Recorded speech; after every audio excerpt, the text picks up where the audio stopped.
All right. Hey, Gamer Dad entrepreneurs. This is Roosevelt Cooper. Super excited to be bringing this interview to you. And I'm actually with a gentleman who is, I'm just excited just to even be talking to him. This is a gentleman who has done amazing things in the world of business. He's building a distributorship, marketing legal plans and identity theft protection. Has earned millions upon millions of dollars. Husband, father of three awesome children, and just a really cool guy. And actually, he's also into collecting sports cards and collecting Pokemon cards. So I wanted to talk to him more about that. But I want to introduce you to Brian Carruthers. Hey, Brian, how's everything going? Everything's great. Good to see you and excited to have this conversation with you. Awesome. So yeah, we just go ahead and get started. So my first question for you, you're someone who's had a lot of success in business. Has helped a lot of other people to be able to have success. So much to the point where if you really wanted to, you probably wouldn't have to work anymore for the rest of your life. So my first question for you is, how do you strike that right balance between your work, your family, and your hobbies?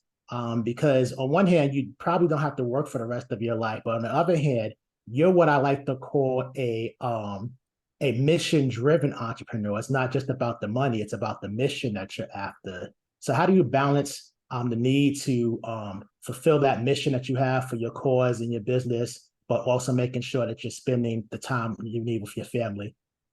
Yeah, well, first of all, I think it's probably be important to share a little bit about my backstory. I was born into a family that was inherently motivated. My parents were excuse me, my parents were entrepreneurs Mhm. and provided an incredible lifestyle for all of us, Mhm. four kids. We all went to private school. I went to Villanova University, got an Mhm. accounting degree, never used Mhm. it, came home, got into real estate, got into the family real estate business, and I was out there hustling in my 20s, selling houses. And by the time I Mhm. was 25, I was making six figures.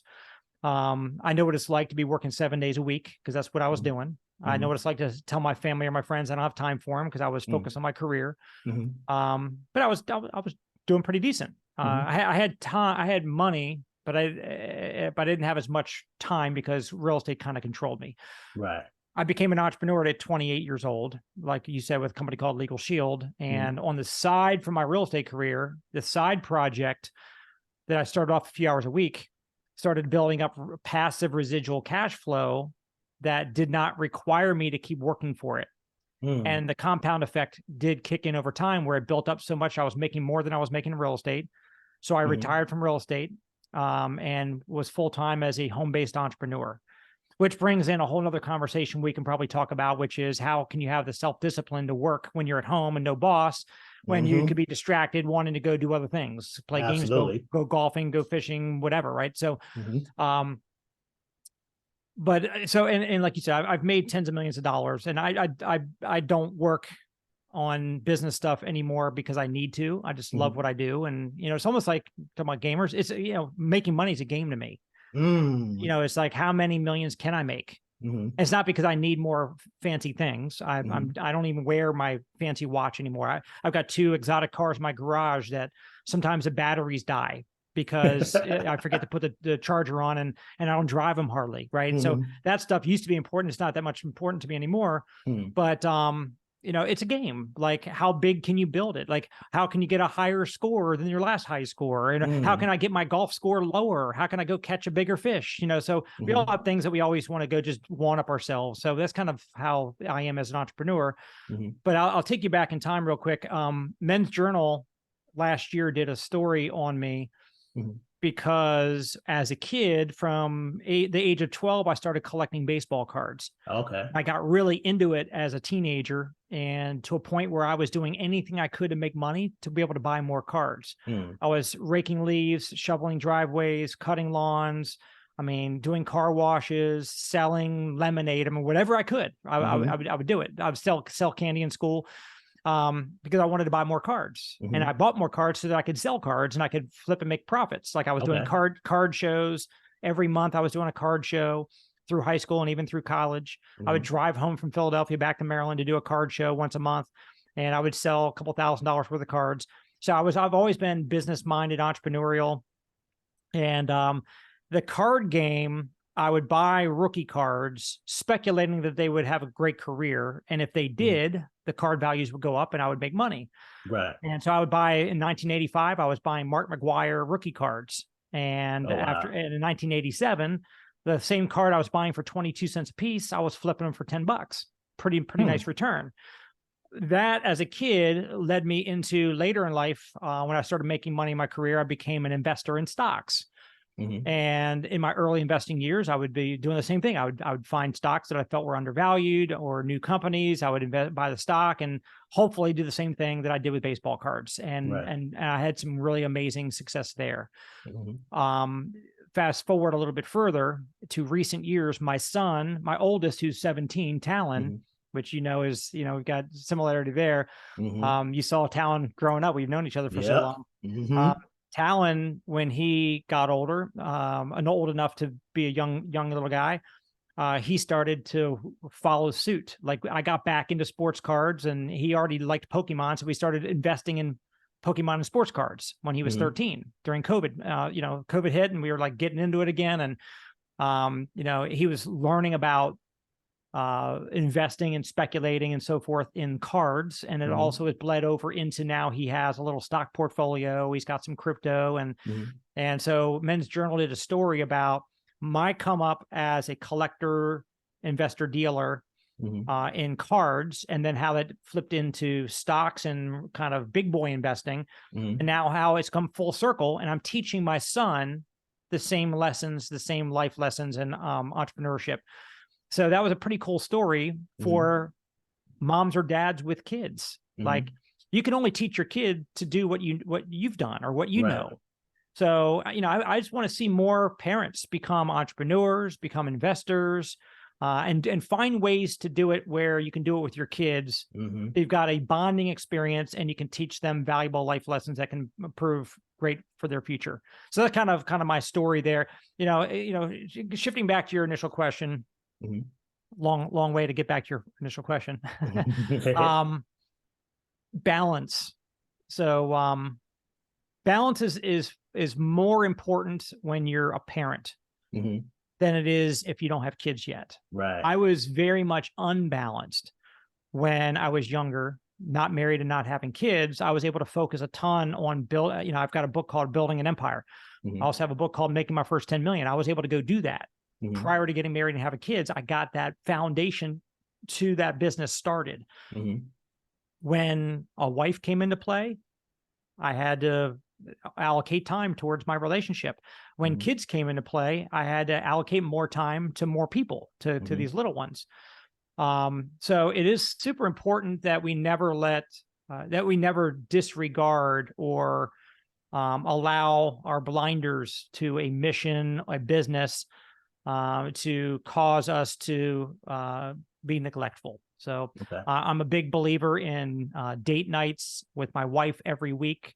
I'm a big believer in time blocking with a calendar, blocking time. Some people have to block time for work because their life is all play and they got to block time to go make money.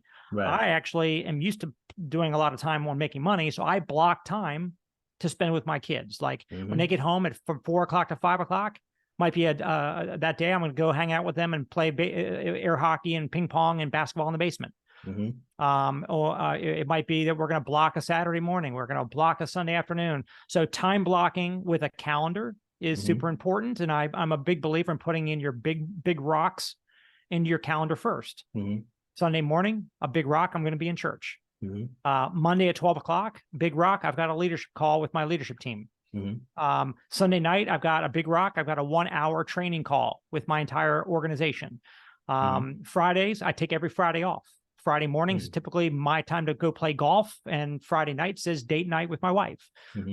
Saturday morning, if I don't have a travel, I'm going to do kid time. We're going to go to a park or a museum or do something, right? So I'm a big believer in having a holistic approach to how a happy life looks. all my priorities, whether it be my wife, my kids, my faith, my business, all of them are priorities, maybe some a little bit more than others, but they all have to be intentionally planned for in my calendar every single week. That's awesome. And this should not be new to you guys, because I've been telling you this the same thing. So now you're hearing from a multi-millionaire literally telling you that that's what he does. He plans out his time ahead of time, and he prioritizes his family, they get their time, his business, they get their time, and his hobbies, they get their time. So that's the key. So awesome, Brian. So let's talk more about the cards. So I know you got started with you came back to the sports cards when Talon took an interest to it. Tell us how collecting cards allows you to be able to build a stronger connection with your children, but also you can make a little bit of money out of it as well, because we have a little concept called the 4 quadrants of the gamer dad entrepreneur. And one of the things I like to tell the dads is, if there's a way you can address multiple quadrants, like for example, work and family or gaming and family, then do that, because you can kill 2 birds with 1 stone, so to speak. So tell us more about that. That's so good. I think there's 2 components on how they can be congruent. There's a lot of people in this world that are living incongruent lives. Like they say their family is important, but they're spending their time doing other things and neglecting their family. Like they might be working too much or playing too much, and they're neglecting their spouse or kids, or they're spending so much time with their family that they're neglecting their financial responsibilities to go out there and bust their butt and make money. Right. So there's a lot of different things. So the 2 things I see that can be congruent is, let's say, whether it be me with cards, it's great for bonding with my son, all 3 of my sons, because my youngest are not into sports cards yet because they're 4 and 6, but they love Pokemon. And I can bribe them. Like, if you do X, you'll get a pack of Pokemon cards. Nice. Right? And Pokemon's not cheap, by the way. It's like $4 a pack. So I have a few. Pack, so they want packs like for everything. If I brush my teeth, can I get a pack? If I eat all my broccoli, can I get a pack? If I'm quiet and tiptoe in the morning, can I get a pack? I'm like, you don't get packs for everything, but anyway, you get the point. I can bribe them with packs. But my point being that bonding over something fun is really cool with your loved ones. It could be a spouse, it could be kids, whoever you're bonding with. And then secondarily, so money's important. I wrote a book called Money Mindset to teach people how to not only attract more money, but also how to pay the least amount of taxes and how to invest their money properly so their money's growing for them while they're sleeping. Important book to read, by the way. Right. I also wrote a book called Untrapped, Freedom Manifesto.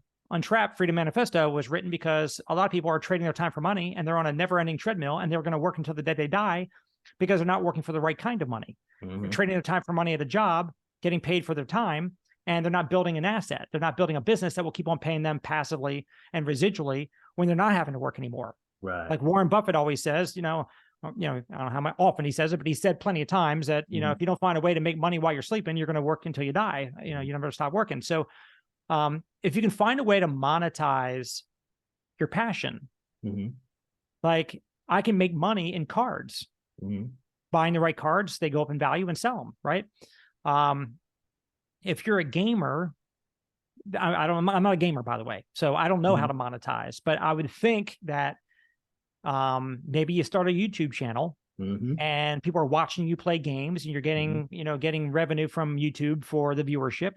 Maybe you've got, people that are sponsoring your videos now because you got such a big following and you're getting ad revenue. Yep. Maybe you start, becoming really well known and you start having merch that you can sell, some swag with stuff on a t-shirt. There's different ways to monetize if you're really entrepreneurial around it. Absolutely. So you don't have to be like, well, this part of my life is over here and that's my family. And this part of my life over here is my money-making career. And this area over here is my gaming. If you can find a way to blend them. So you're gaming with your family. That's cool. You're making money with your gaming. That's cool. So finding a way to blend and make them congruent is really important. Absolutely. That's awesome.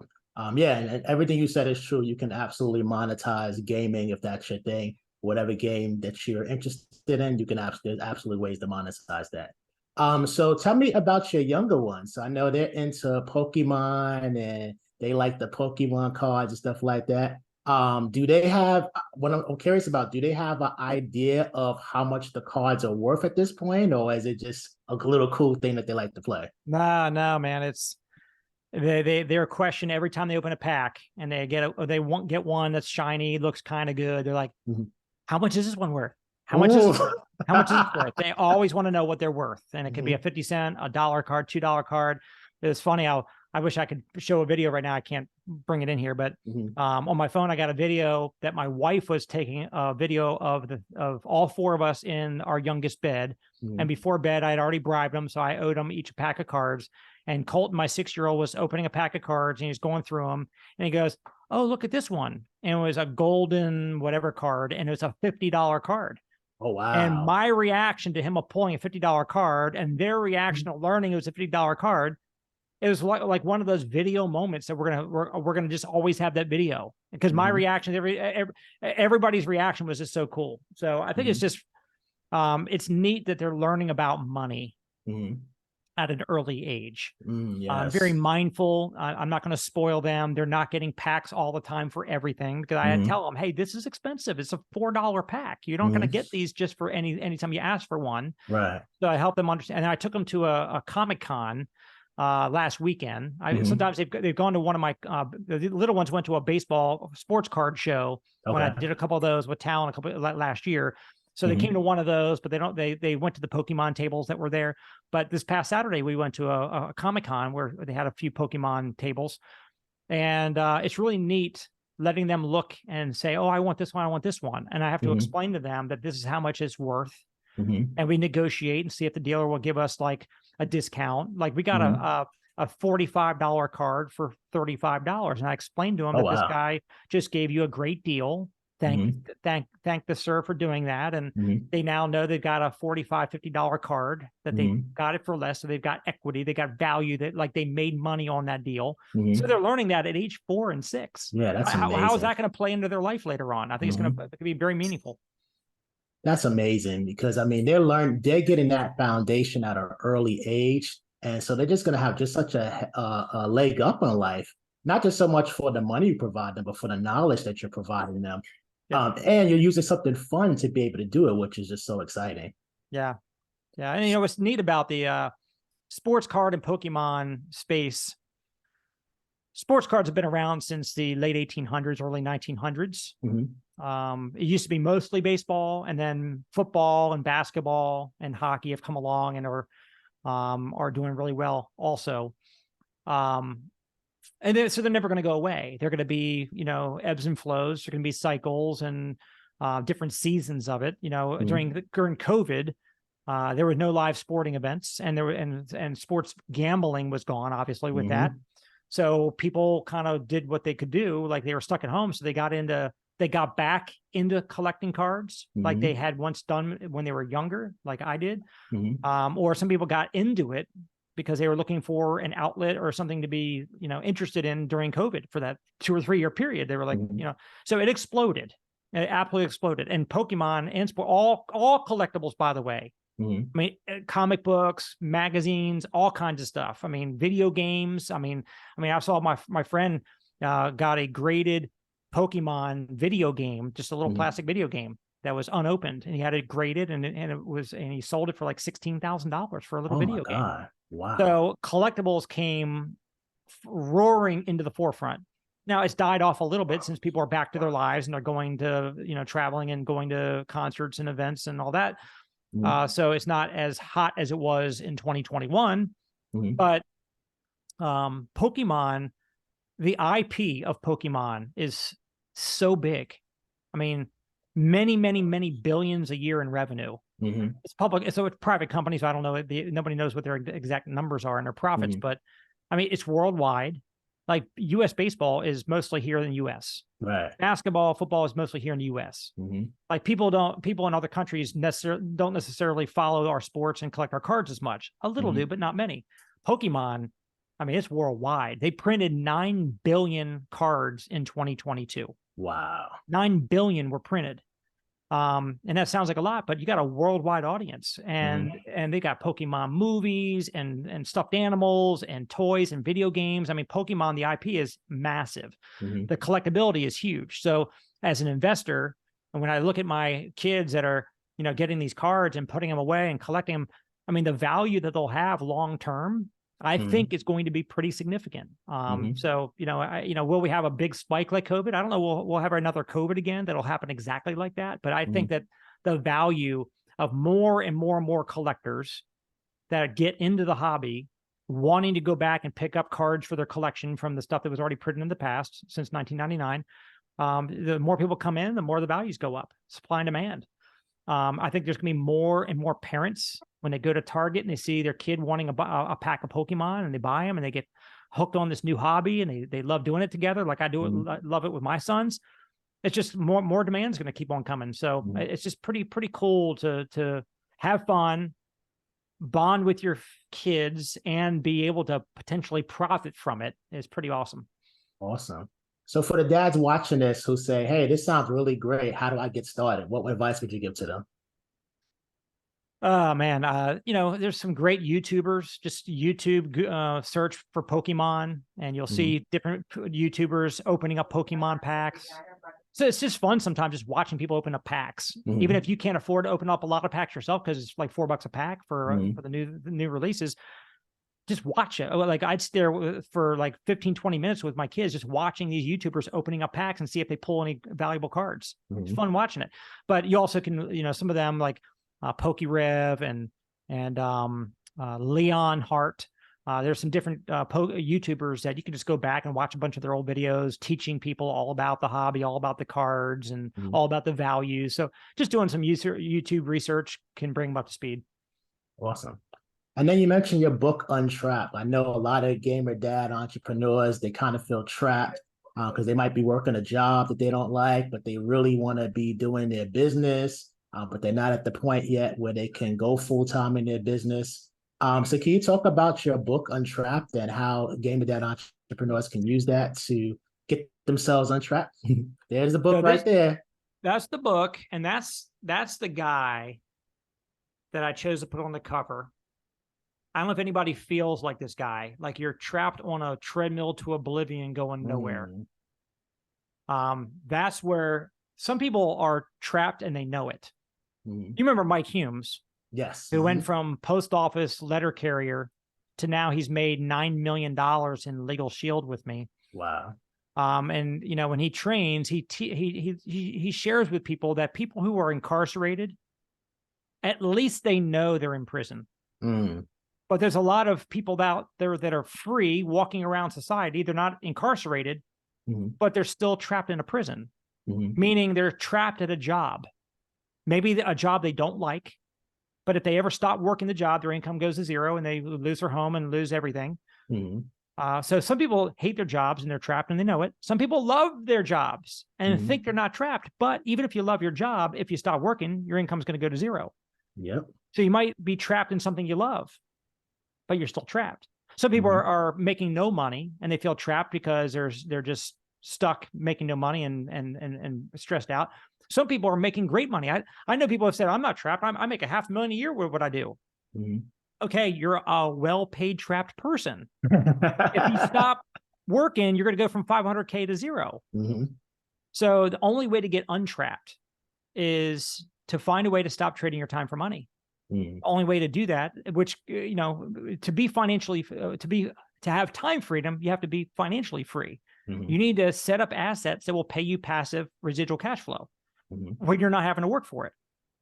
So if you go out and buy a bunch of rental properties and you set up your real estate portfolio such that your passive income coming from the rent is more than it costs you for your mortgage and your maintenance and your vacancy and all that, then that's some passive money. Now, it takes a lot of money to invest in real estate and to get it to a place where it positive cash flows every month for you, which, by the way, you can have something come up where a hot water heater breaks and you got to come out of pocket for $2,000 and you might not have had it. And it might take all your annual profits for the whole year just from that one maintenance issue. But there's other, like I'm a big believer in getting into a home-based business that offers residual income. Mhm. like the one I'm in. It's not, maybe it's not the one everybody would pick, but with Legal Shield, I go out and sign up a customer for our legal plan for $30 a month. They Mhm. get amazing value. They get their will done for free. Most parents don't even have a will yet. They don't have $1,000 to spend on it. So Mhm. there's great value. I can sell them on this membership. And every month that they keep paying for their little $30 a month, Legal Shield pays me a little monthly residual off of that. I'm Mhm. still getting paid residuals when people I signed up as far back as when I first got started 25 years ago. Mhm. Still getting paid residuals today from somebody I had signed up 25 years ago and haven't talked to you since. That's amazing. So that provides me freedom. Like I'm home every day. My wife doesn't have to work. We're both stay-at-home parents. We're able to do anything we want with our kids. We're able to travel. We put them in the school we want. I mean, everything because we got untrapped with Mhm. residual income. So I think everybody Nice. should go look for something that they can do on the side. Mhm. Don't quit your job and go cold turkey. Quit your job and go find a business and start, because you're gonna that's death. Yep. That's jumping off a cliff. Been Jim there, Rohn did that. Jim Rohn always taught, you work hard all day at your job to earn a living, but you should be Mhm. working spare time, nights or weekends, building your fortune. Yes. So a few hours a week, build a side business that can get you some passive residuals starting to build up. Awesome. Well, and we're going to be giving away a copy of Brian's book. So make sure when you see this video that you like it and comment it, because you might be the winner that will get a copy of that book. You'll get to pick which one you want. If you want the audible version, you'll get that, or if you want the physical version, you'll get that.